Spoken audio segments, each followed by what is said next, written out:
सकती क्या चल रहा था? टेंशन की भूमिका आप हमें बता सकती हैं मैडम? और हमारी उनके साथ चर्चा चल रही है। अमिताभ बच्चन को लेकर एक न्यूज वेबसाइट पर मैंने आर्टिकल देखा जहां पर लिखा हुआ था जन्मदिन विशेष। तो मुझे लगा अमिताभ बच्चन का जन्मदिन आने वाला है तो उसे लेकर कोई बढ़िया सा आर्टिकल लिखा गया होगा, ऐसी जानकारी उसमें दी गई होगी जो आज से पहले शायद कभी दी ही ना गई हो। लेकिन खुदा पहाड़ निकले चुईया, वो भी मरी हुई। और कहानी उसमें ऐसी है कि वहां पर रेखा और अमिताभ बच्चन के अफेयर वाली न्यूज को बस 2-3 लाइन को जोड़कर दिखा दिया गया। और मुझे लगा कि वाकई में यार इस देश की मीडिया को आखिर हो क्या गया है, मतलब एक लाइन का न्यूज जोड़कर ये न्यूज क्यों बना देते हैं। मैंने भी सोचा कि यार चलो पढ़ा जाए, कुछ एंटरटेनमेंट किया जाए। तो कहानी है फिल्म गंगा के सौगंध की शूटिंग के दौरान की, जो कि राजस्थान में चल रही थी। वहां पर जब ये शूटिंग चल रही थी, रेखा और अमिताभ बच्चन सेट पर मौजूद थे और इसी दौरान एक शख्स जो था वो बार बार रेखा को अपशब्द कह रहा था, गालियां दे रहा था, छेड़खानी कर रहा था, मतलब तरह तरह से परेशान करने की कोशिश कर रहा था। और इस बात से रेखा काफी असहज नजर आ रही थी।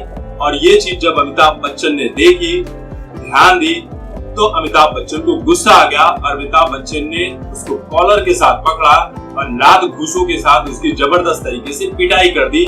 उसके बाद वो शख्स धूम दबाकर वहां से भाग गया। रेखा को लेकर अमिताभ बच्चन इतने बड़े गौतम गंभीर निकले कि उनकी गंभीरता अफवाह में बदल गई और अफवाह ये उड़ी कि अमिताभ बच्चन जो है वो रेखा के साथ अफेयर में है, रेखा को बहुत पसंद करते हैं। और ये अफवाह आग की तरह उड़ी और जो बाद में सच भी निकली। तो इस अफेयर को लेकर बहुत सारी खबरें आज भी चलती रहती है, जिसे मीडिया में मसाले की तरह प्रस्तुत किया जाता है। ये भी कहा गया कि अमिताभ जो है जब तक वो दिन में एक बार रेखा से मिल नहीं लेते थे, बात नहीं कर लेते थे, प्यार मोहब्बत के गीत नहीं गा लिया करते थे, तब तक अमिताभ बच्चन को चैन नहीं मिलता था। इतने व्याकुल हो चुके थे। और ये सारी कहानी जो है वो अमिताभ बच्चन की शादी की बात की है। साल 1978 से ये सब कुछ शुरू हुआ था। तो कहानी ये भी है कि रेखा जो है वो अमिताभ बच्चन की जिंदगी में तो नहीं आ पाई, लेकिन शादी के बाद भी इस तरह की खबरें आती रही कि अमिताभ और रेखा का रिश्ता बना रहा। अब ये जो कहानी थी ये जया बच्चन तक भी पहुंची।